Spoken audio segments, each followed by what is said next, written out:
ગુણાતીતાનંદ સ્વામી મહારાજની જય. પ્રમુખ સ્વામી મહારાજની જય. મહંત સ્વામી મહારાજની જય. પ્રમુખ સ્વામી મહારાજ શતાબ્દી મહોત્સવની જય. અક્ષરધામ મહોત્સવની જય. સારું, ટૂંકા પ્રવચનની જાહેરાત કરી દીધી એટલે તમારે થોડી શાંતિ છે. નહીતર કહેશે કે આ તો બદલાયા કરે છે, અમે એકના એક છીએ.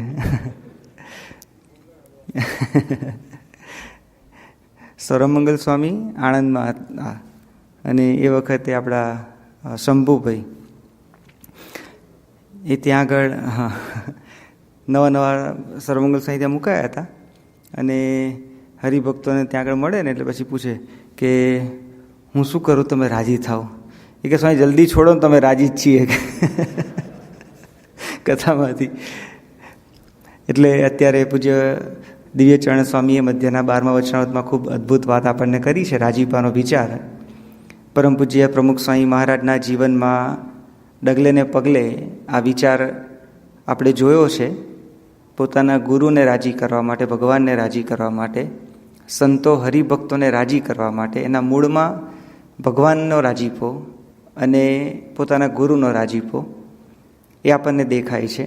બાપા આગળ જ્યારે બધા જૂના જૂના પ્રસંગોની સ્મૃતિ થતી હતી સારંગપુરમાં, હકા બાપુ ત્યાં આગળ બેઠા હતા, સામે વડીલ સંતો પણ હતા અને બાપાના મુખે જૂના પ્રસંગોની બધી સ્મૃતિ રેકોર્ડિંગ બધું ચાલતું હતું સારંગપુરમાં. એ વખતે સારંગપુરના વ્યવહારના જૂના પ્રસંગો બધા નીકળ્યા. સ્વામી કોઠારી તરીકે ત્યાં સારંગપુરમાં હતા અને એ વખતે આપણને ખ્યાલ છે બધું મંદિરનું કામ ચાલતું હતું, પણ પૈસાની બહુ જ ખેંચ, એટલે ઉછીના લેવા પડે, વસ્તુ લાવીએ પણ આપણે ઉધાર બધી લાવવાની થતી હતી, મટીરિયલ બધું. તો એની ઉઘરાણી આવે ત્યારે બધું પ્રેશર એકસાથે બધું આવી જાય, પૈસા હોય નહીં અને ઉઘરાણીવાળા બધા માથે ઊભા હોય. સ્વામી એકવાર પ્રેશરમાં પછી એમને થયું કે પેલું હરિલીલામૃતમાં આવે છે ને કે જ્યારે કોઠાર થશે નરવા થયા ત્યારે જાસૂતી રથ કરવા. સ્વામીને શું વિચાર આવ્યો કે દ્વારકાની યાત્રાએ જઈએ આપણે. ને સ્વામી પછી દ્વારકાની યાત્રાએ પણ ગયા હતા. આ બધા પ્રસંગોની સ્મૃતિ થઈ અને એની સાથે સાથે બીજા બધા ઘણા પ્રસંગો, બધા બોચાસણમાં પણ ચૂનાની ચક્કીવાળો પ્રસંગ, શાસ્ત્રીમાં સેવા સોંપીને ગયા હતા, બીજા બધા નીકળી ગયા, સ્વામી છેક સુધી રહ્યા હતા. એવા બધા પ્રસંગોની બધી સ્મૃતિ થતી હતી અને સ્વામી આગળ પ્રશ્ન પૂછ્યો કે બાપા, આવી કટોકટીની પરિસ્થિતિ, કોઈ સહકાર ન મળે એવી પણ પરિસ્થિતિ થાય, તો એ વખતે આપ કયો વિચાર રાખીને બધી આ સેવા તમે કરતા હતા?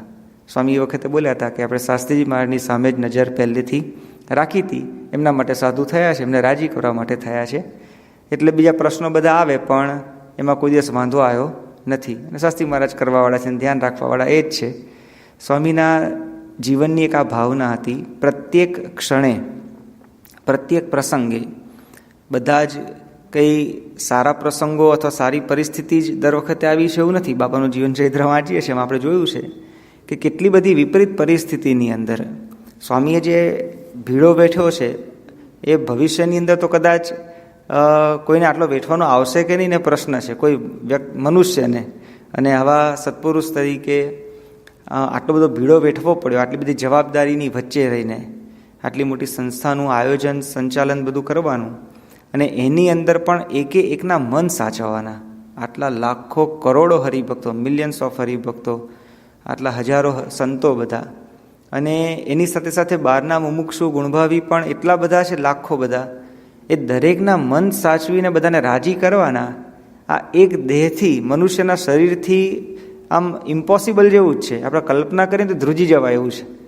એટલું જબરજસ્ત જીવનચરિત્રમાં પૂજ્ય આદર્શજીવન સ્વામીએ ખૂબ દાખલો કરી અને સંતોની ટીમ બધા ભેગા થઈ અને આ બધા હરિભક્તોએ જે પણ કંઈ પ્રસંગો બધા મોકલ્યા છે એમાંથી આખું સાર કાઢીને થોડુંક આપણને જણાવ્યું છે ને તો બહુ ટિપ્સ જેવું જ છે આઈસબર્ગનું. એનાથી કેટલું જે નથી આવ્યું ને વધારે છે, પણ આવ્યું છે જે જીવન ચરિત્રની અંદર ને વાંચીએ છીએ, આપણે વિચારીએ છીએ ત્યારે આપણને થાય છે કે કેવું જીવન જીવી ગયા છે. સ્વામી આટલું બધું સહન કર્યું છે એક રાજી કરવાની ભાવનાથી. પોતાના ગુરુને જે વચન આપ્યું છે, શાસ્ત્રીજી મહારાજને વચન આપ્યું હતું કે આ સંસ્થાની પ્રામાણિકતાથી, વફાદારીથી હું જતન કરીશ. આપનો જે આ બગીચો જે ખીલવ્યો છે, ગુલાબ અને મોગરા, સંતો હરિભક્તો બધા, એ બધાનું હું જતન કરીશ જીવનના અંતિમ શ્વાસ સુધી. અને સ્વામીએ કરેલું છે. બાપાને એક બે પ્રસંગો સારંગપુરના યાદ આવે છે. સ્વામી સારંગપુર સ્મૃતિ મંદિરે દર્શન કરવા માટે સવારે અને સાંજે જતા, તો અમને પણ ત્યાં બાપાના ઉતારામાં સેવાનો લાભ મળતો હતો. તો ક્યારેક પેલું બેગ લઈને ગાડીમાં બેસી જતા હતા સાથે. એટલે આ એક દિવસે અંદર બેઠા હતા ગાડીમાં, ત્યારનો જે પ્રસંગ છે, બાપાની ગાડી મર્સિડીઝ સ્મૃતિ મંદિરની અંદર આમ જતી હતી ને એ વખત અત્યારે જેમ બધું ફ્લોરિંગ બધું પથ્થરનું કર્યું છે આખા કેમ્પસની અંદર, એવું નહોતું. આપણે બધાને ખ્યાલ છે જૂનું આખું કેમ્પસ. તો 2002-03ની વાત છે આ. અને આમ થોડુંક કાંકરાવાળી જમીન હોય ને એમાં પાછું થોડુંક અપડાઉન્સ તો નેચરલી બમ્પી જેવું હોય. તો જેવી સ્મૃતિ મંદિરના કેમ્પસમાં ગાડી એન્ટર થઈને આમ અવાજ આમ આવવા લાગ્યો, થોડોક આમ જર્ક આવે ને એમ ચુર ચુર એવો થોડોક અવાજ આવે. તો સ્વામીએ 2-3 વાર આમ જ્યારે અવાજ આવે ને ત્યારે ઇન્દ્રવદનભાઈની સામે જુએ, બાપાની ગાડી ચલાવતા હતા. તો ઇન્દ્રવદનભાઈ આમ ઠાવકાઈથી કંઈ બહુ રિસ્પોન્સ આપે નહીં. બીજી વાર એવું થયું તો એમને કંઈ બોલ્યા નહીં. એટલે આમ પાછા બાપાને આમ વ્યવસ્થિત રીતના જાણે અને આમ ઘાવેડું કયા સમયે કેવી રીતના કહેવું ને શું કેવું પૂછવું એ બધું આમ જાણે બાપાની રુચિ મરજી. સ્વામી આમ સાથે આમ જોયા કરે, અવાજ શેનો આવે છે, આમ બરાબર ધ્યાન રાખે છે કે નહીં આનું મેન્ટેનન્સ વોટ એવર, એવા ભાવથી જોતા હતા સ્વામી. અને ઇન્દ્રવદનભાઈ સામે ત્રીજી વાર જોયું ને તો ઇન્દ્રવદનભાઈએ સામેથી બાપાને કીધું કે બાપા, આ ગાડીએ એટલું બધું વિચરણ કર્યું છે ને કે હવે ચૂચું અવાજ કરે છે. એટલે બાપાને સંભળાવતા હતા કે બાપા આપે કેટલું બધું વિચરણ કર્યું છે, તો ગાડીની પણ ઘસારો આટલો બધો આવી ગયો છે, એવો ભાવનાથી એમને વાત કરવી હતી. તો સ્વામી એકદમ ઠાવકાઈથી બાબા એને સામે કે સ્વામી કે અમે આટલું વિચરણ કર્યું છે ને, અમે ક્યારેય ચૂંચું નથી કર્યું, કે તકલીફ પડી બધું થયું છે પણ ક્યારે અમે કમ્પ્લેન નથી કરી, ચૂંચું નથી કર્યું. સ્વામીએ ખરેખર સહેજ પણ કોઈને જણાવવા દીધું નથી. અહીંયા પરદેશની અંદર જ ફિલાડેલ્ફિયાની આપણી વાત સાંભળીએ છીએ, સાંજના 4 થી સવારના 4 સુધી પધરામણી સ્વામીએ અહીંયા પડોશમાં જ કરેલી છે, અહીંયા જ ન્યૂજર્સીમાં. પણ સ્વામી ક્યારેય પણ કેટલા બધા અસંખ્ય પ્રસંગો, 80માં આંખનું ઓપરેશન કરવાનું હતું, સ્વામી કે હરિભક્તોનો બધો પ્રોગ્રામ બધો રજાઓ લઈ લીધેલી હોય ને, આપણે દેશમાં જઈને ઓપરેશન કરાવશું. કે સ્વામી આ થોડાક મોડા તો આંખો જતી રહેતા તો, પણ સ્વામી હરિભક્તોનો વિચાર કરે, એમની એ સગવડનો વિચાર કરે, પોતાનો કોઈ વિચાર જ નથી કર્યો. ઝીગઝેક વિચરણ આમથી આમ થયું હોય, એક હરિભક્તની રિક્વેસ્ટ આવી કે સ્વામી મારા દીકરાનું મારા વેવાઈની બહુ ઈચ્છા છે ને વચન આપી દીધું, તમારે આવવું જ પડશે. એટલે તારા વેવાઈને વચન આપી પૂછવું તો જોઈએ અહીંયા કે ક્યાં છે શું છે પ્રોગ્રામ. પણ સ્વામી છેક ભરૂચ, છેક મુંબઈથી વડોદરા સુધી આવ્યા હોય ત્યાં સુધીના પ્રસંગો બધા અલગ અલગ નોંધાયેલા છે. પણ સ્વામીએ ભીડો વેઠ્યો છે, લેશ માત્ર પણ ક્યારેય કમ્પ્લેન કરી નથી, ચૂંચું કર્યું નથી. એક પોતાના ગુરુની સામે દ્રષ્ટિ રાખીને રાજીપાનો જે વિચાર જે છે એનાથી પોતે સેવા ભક્તિની અંદર પોતાના અંતિમ શ્વાસ સુધી જે વચન શાસ્ત્રીજી મહારાજને આપેલું.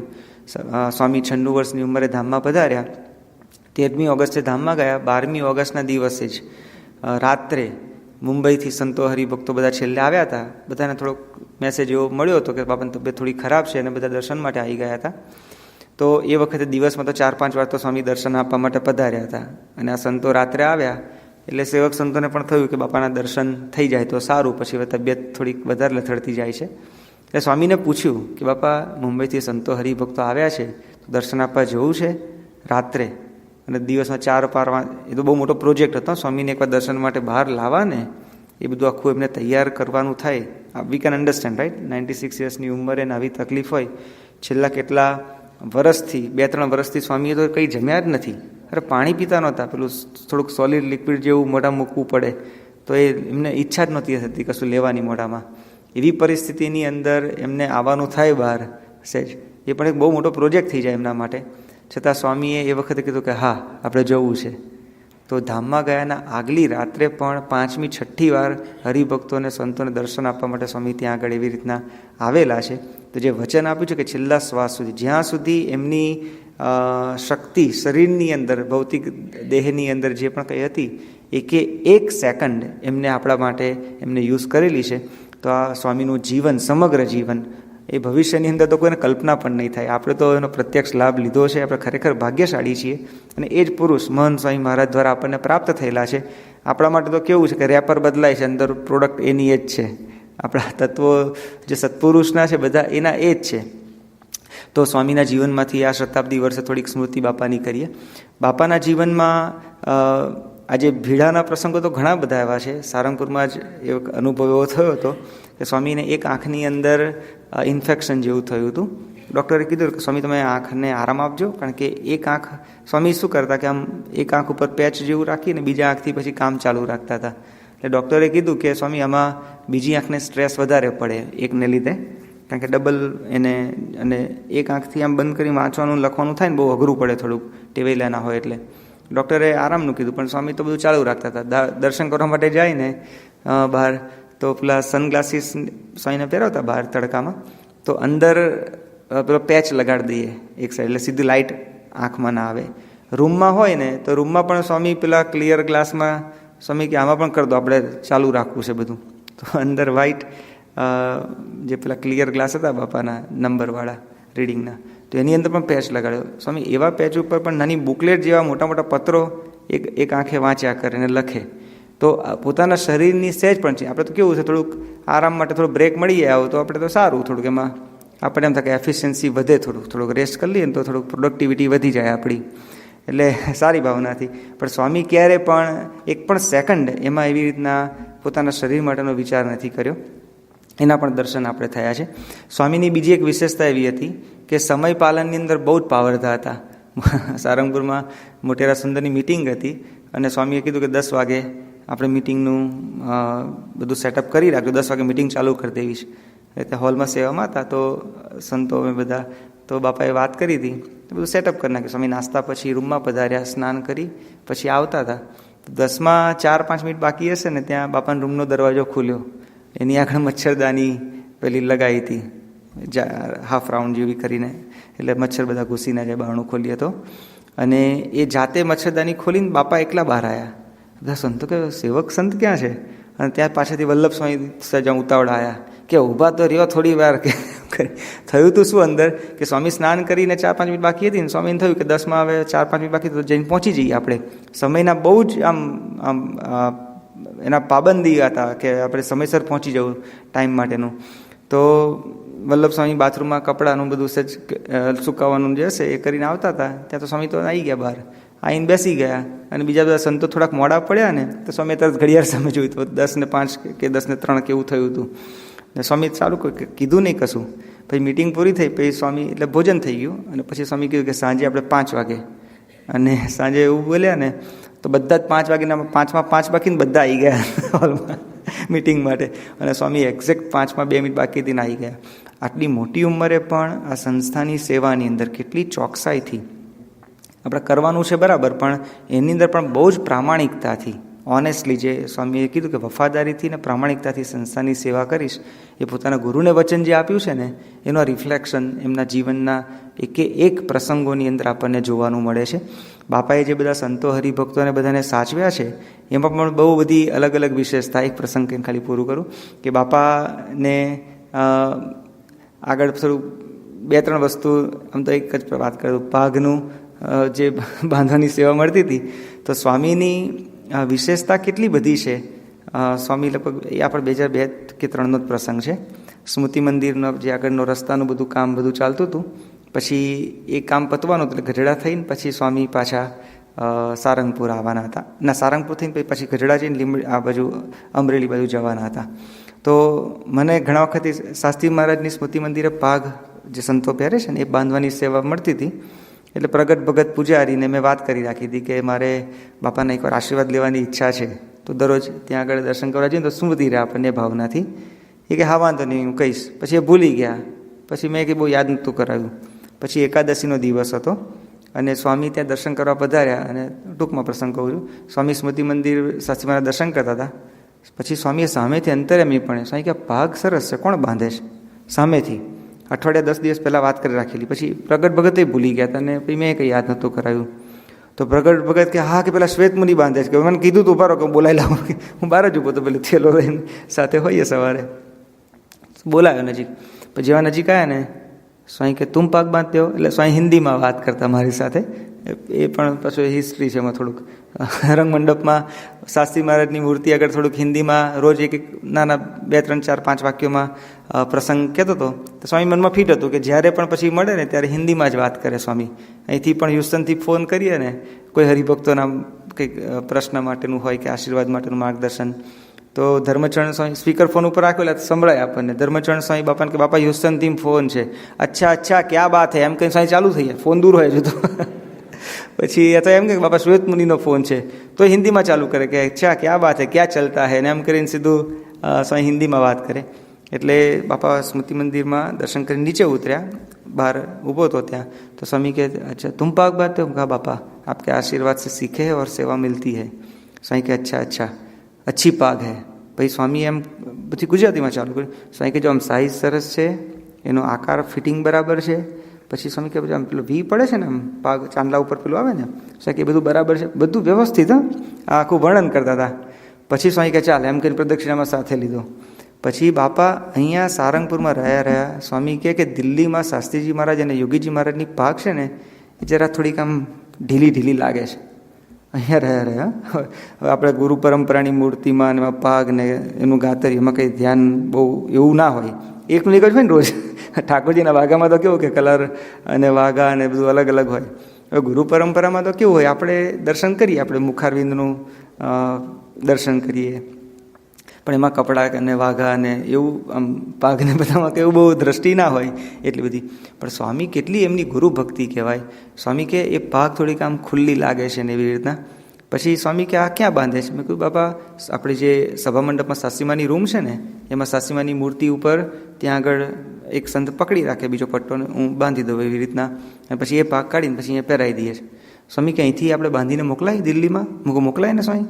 એ વખતે પેલા ઇન્ડિયાના પંખાના બોક્સ આવે ને નાના ખોખા, તો એવી રીતના ઘણી વાર મોકલતા હોય વડીલ સંતોની સદગુરુ સંતોની બાંધીને. હું કહું એ રીતના મોકલી શકાય. એ વખતે ઘનશ્યામ પ્રકાશ સ્વામી દિલ્હી સેવા માટે જતા હતા, લેન્ડસ્કેપિંગનું બધું. તો સ્વામી કે તું બાંધીને મોકલજે. અને સ્વામીની વિશેષતા વિચાર કરજો. સ્વામી કે લગભગ આ જ સાઇઝ ત્યાં ફિટ થઈ જશે. આટલું પરફેક્શન સાથે સ્વામી બોલ્યા હતા. એક તો જો સાઇઝની પણ ખબર જ ના પડે. ઓકે, અમારા બે માથા છે સરખા જ લાગે ને, આમ તો બહુ જ ફેર હોય છે. આમ તો બહુ મોટું માથું છે એમનું તો. આમ ખબર ના પડે. એમાં કેટલું આમ બહુ માઇનર હોય ડિફરન્સ, પણ ફિટિંગમાં તો બહુ અઘરું પડે. એમાં દરેકના અલગ અલગ હોય, બધા કસ્ટમાઇઝ બધી આ તો હોય. પણ સ્વામી કે અહીંયા છે ને સાસીમાની આ જ સાઇઝ તારી કે ત્યાં આગળ આવી જશે, આટલું બધું. પછી સ્વામી બીજી વાત કરી. સ્વામી કે ગઢડામાં સાસીમાની મૂર્તિ છે અંદર ગર્ભગૃહની અંદર. સ્વામી કે ત્યાં પણ છે ને પાક થોડીક આમ ખુલ્લી લાગે છે અને પાછળ ઢળતી હોય ને એવું લાગે છે કે ત્યાં ગઢડા જાય ને તો જોઈ લેજે. હા બાપા હું જોઈ લઈશ. અને ભગવાનની દયાથી એ જ દિવસે સ્વામી ગઢડા થઈ. એટલે આપણે પેલા અમરા બાપુને કયું કહેવાય, પાળિયાદ. હા, સ્વામી પાળિયાદ થઈ અને પછી ગઢડામાં લંચ કરવાના હતા, આરામ કરવાના હતા. અને સાંજે પછી ત્યાંથી અમરેલી બાજુ જવાના હતા. એટલે જ્ઞાનેશ્વર સ્વામીને મેં વાત કરી. મેં કહું બાપાએ આવું કીધું તું, ગાડીઓ જાય છે તો હું જઈ આવું. મેં કીધું જુદી ગાડી લઈને જ જા, કે બીજા કોઈક સંતને જોડમાં લઈ જા, તારે જે લઈ જવાય. એટલે ભાઈ ગુણસાગર સ્વામી લીધા, કારણ કે એ આર્ટિસ્ટ પાછળ હેલ્પમાં કામ લાગે એવી રીતના, અને લાભ મળે બંનેને. એટલે પછી અમે નીકળ્યા ત્યાંથી. સ્વામી પાળિયાદ થઈને આવ્યા અને ત્યાં આગળ જોયું તો કે લિટરલી બાપા જે બોલ્યા હતા ને સાહેબ કે પાગ આમ ઢળતી લાગે છે અને ખુલ્લી લાગે છે, એક્ઝેક્ટલી એવું હતું. પછી જઈને નવી પાગ જે જૂની પાગ હતી એને ધોઈ રંગી અને બાંધી સહેજ વહેલા નીકળી ગયા હતા સવારે. અને પછી જોયું ને તો ખરેખર સાસીમાની મૂર્તિમાં ચાંદલો છે ને, આપણું આમ ટાલ હોય ને આમ મૂર્તિમાં, તો એટલે સાસીમાને એટલે કપાળ ખુલ્લું હોય. એટલે એમાં કેવું અત્યારે તમારે એ બોર્ડર આવી જાય અહીંયા સુધી, એટલે આટલાનું સેન્ટર કરીને દોરીએ. હવે ખુલ્લું હોય ને પછી તો તિલકે લાંબુ થાય ને ચાંદલો ઊંચો થાય એવું થાય ને પછી તો. અને ચાંદલો ઊંચો થાય એ ચાંદાની પર પાગ પહેરાવાની થાય એટલે આમ ઢળતી લાગે પાછળ. અને અહીંયા મૂર્તિમાં લમણાનો ભાગ આમ થોડોક આમ ઉપસેલો હતો બંનેનો, અને પાગ સેટ ઢીલી હોય ને એટલે એ ભાગ આમ ઉપસેલો લાગે ને ઢળતો લાગે. સ્વામી જે બોલ્યા હતા ને એક્ઝેક્ટ એવું છે અહીંયા આગળ. પછી તો શું કર્યું કે કાર્ડબોર્ડ લાલ હતું પેલું સાડીનું ને એનું વાઘાના કંઈક બોક્સ હોય ને એમાંથી કટ કરી અને ગ્લુટેકથી ચાંદલો નીચે ચોંટાડ્યો અને પાગ નીચે કરીને પહેરાવી. જેવા સ્વામી આવ્યા લગભગ 12:40 કે એવું મોડું થઈ ગયું હતું સ્વામીને આવતા, 1:45 જેવું થઈ ગયું હતું. સ્વામી આમ સાસીમાના દર્શન કર્યા ને, અને દર્શન કરીને સીધું સ્વામી કે હા હવે બરાબર છે. મને કહે કે શું કર્યું તે? સીધું છે પકડી પાડ્યું કે હવે બરાબર છે, શું કર્યું? પછી બાપાને પાગ આમ ઊંચી કરી બતાવ્યું કે બાપા મૂર્તિમાં ચાંદલો છે ને સજ ઉપર છે અને એમાં પાગ પહેરાય એટલે આમ ઢળતી લાગે. સ્વામી કે હવે બરાબર છે. કે સ્વામી કે તું કહેજે કે ભક્તિનંદન કે ચાંદલો નીચે થોડો કરે કે આટલું. પણ કેટલું દૂરથી એકવાર દર્શન કર્યા હોય તો પણ આટલું સૂક્ષ્મતાથી કેટલી ભક્તિ હશે આપણને દેખાય, કેટલી કળાની સૂઝ હશે અને કેટલી યાદશક્તિ પણ કે ત્યાંથી રહ્યા પણ આવી રીતના બધું જોઈ શકે. તો આ બાપાની ગુરુ ભક્તિ હતી, સ્વામીની આ કળાની સૂઝ હતી. પછી અમદાવાદની અંદર ચલો બહુ થશે, ટાઈમ થઈ ગયો, શ્રી સ્વામી ટાઈમ થોડો વધારે થઈ. છેલ્લો કહી દઉં છું. અમદાવાદમાં છે ને અમે 2003માં મુકાવાના હતા બધા અમે સંતો, અને પછી કૌમુદીમાં ભણવા માટે સાથે ગયા. તો એ વખતે આપણો જાડીઓ પ્રદીપ હનુમાન ગણપતિની અને ગુરુ પરંપરાની પૂજારીમાં ત્યાં આગળ સેવામાં હતો. તો સ્વામી એને અમે લોકો ગયા ને બધા, એના 1-2 દિવસ પહેલાં સ્વામી એને ટકોર કરી હતી કે આ શાસ્ત્રીમાં યોગી બાપાની પાગ જે છે ને થોડીક આમ ઢીલી છે બધી, હરખી બંધાયેલી છે. બીજું કોઈ બાંધવાવાળું કંઈ હતું નહીં ત્યાં આગળ. પછી અમે લોકો જેવા ગયા ને તો એને ખબર હતી કે આ સ્વામી બાંધે છે ત્યાં આગળ. એટલે સ્વામી એટલે પ્રદીપ મળવા આવ્યો કે સ્વામી બાંધી આપશો? બાંધી આપીશ. આ બેકગ્રાઉન્ડ છે. એના આગલા દિવસે બાપા રાત્રે ભોજન કરી અને પછી રૂમમાં પધારતા હતા. તો હું સામે આમ કરીને આમ દર્શન માટે ત્યાં બાપાની દર્શન વ્યવસ્થામાં સારંગપુરમાં સેવામાં હતા, તો ત્યાં ઊભા હતા, સામે દર્શન કરતા હતા. તો સ્વામીએ આમ સામેથી જોયું, થોડો દૂર ઊભો હતો હું. તો સ્વામી કે ક્યાં નામ હે? તો મને સંભળાયું કે ક્યાં કામ હે. થોડો અવાજ થતો હતો, બધા સ્વામી ઊભા થતા ને આજુબાજુ અવાજ હોલમાં. તો મને સમજ ક્યાં કામ હે? તો મેં કીધું કુછ નહીં. સ્વામી નામ પૂછતા હતા. તો મેં કીધું કુછ નહીં. તો સ્વામી મારી એક્શન કરી કે કુછ નહીં? હા કુછ નહીં, બસ દર્શન કરતા હું. તો સ્વામી તરીકે કે કુછ નહીં? ભાઈ બધા સંતો કે તારું નામ પૂછે છે. ધર્મચરણ સ્વામી બાજુમાં હતા કે તારું નામ પૂછે છે. હું બાપા શ્વેત મુનિ. તો સ્વામી આમ યાદ કરતા હોય એવી રીતના મેમોરાઇઝ કે શ્વેત મુનિ. પછી ઘનશ્યામ બાપા સાથે હતા. પછી ઘનશ્યામ બાપા કે બાપા શ્વેત મુનિ એટલે ખબર છે? બાપા કે શું? સ્વામી કે શ્વેત ગુરુ અને નારાયણ મુનિની ઉભયની કૃપા તણું પાત્ર છે. એમ બે ગુરુજી સંતો હતા ને અમારા, શ્વેત વૈકુંઠ સ્વામી અને નારાયણ મુનિ સ્વામી. એટલે પેલું સંગીત ને ડેકોરેશન ને બંનેના ગુરુજી અમારા બંનેના. એટલે બાપા બહુ હસ્યા. સ્વામી છેક સુધી રૂમમાં ગયા ત્યાં સુધી આમ નામ મેમોરાઇઝ કરતા જાય. હવે જો આ બહુ અઘરું છે. ઓકે, સંતોના નામ આપણે હરિભક્તોને પણ યાદ રાખવા તો ઘણી અઘરું પડી જાય. સ્વામીને આટલા બધા 700-800 સંતોના નામ અને આટલી મોટી ઉંમરે તો નેચરલી અઘરું, આમ જોઈને ખબર હોય પણ નામ બધા મિક્સ થઈ જાય એવું થાય ને. સ્વામી લિટરલી પ્રેક્ટિસ કરતા હતા, મેમોરાઇઝ કરવા માટે પ્રયત્ન કરતા હતા. સ્વામી કે શ્વેત મુનિ 4-5 વાર બોલ્યા છે રૂમમાં બેઠા ને ત્યાં સુધી. આ પ્રસંગ પૂરો થયો અને પછી પેલી પાગ બાંધી હતી. અને બીજા દિવસે કે ત્રીજા દિવસે સવારે પછી સ્વામી દર્શન કરવા માટે આવ્યા ઉપર. પ્રદીપ એકદમ આમ ઠાવકાઈથી ઊભો હતો કે કામ પતી ગયું છે ને એટલે હવે. પછી જેવા સ્વામીએ દર્શન કરવા માટે આવ્યા ને પછી પ્રદીપે પૂછ્યું કે બાપા પાગ કેવી છે? શું કે હવે બરાબર છે પાગ. પછી સ્વામી પૂછ્યું કે કોણે બાંધી? હવા નીકળી ગઈ બિચારાને, કંઈ ખબર તો હતી નહીં. પછી એ કે સારંગ પછી પેલા નાના સ્વામી આવ્યા છે ને એને બાંધી. સ્વામી કે કોણ? તો પછી ત્યાં દૂર ઊભો હતો. ત્યાગ સ્વરૂપ સ્વામી પણ બાજુમાં ઊભા હતા. એટલે સ્વામી ત્યાગ સ્વરૂપ સ્વામી મને બોલાયો નજીક. પછી જેવો નજીક આવ્યો ને તો સ્વામી 1-2 દિવસ પહેલાં જે આગળ રાત્રે પૂછ્યું હતું ને તો એનું યાદ રાખીને સ્વામી કે શ્વેત મુનિને બાંધી. કિસને બાંધી? એમ પ્રદીપ બોલાવડાવ્યું કે શ્વેત મુનિને બાંધી. તો બાપા એવી રીતના ઘણી બધી સ્મૃતિ આપેલી છે શ્રી સ્વામિનારાયણ ભગવાનની છે.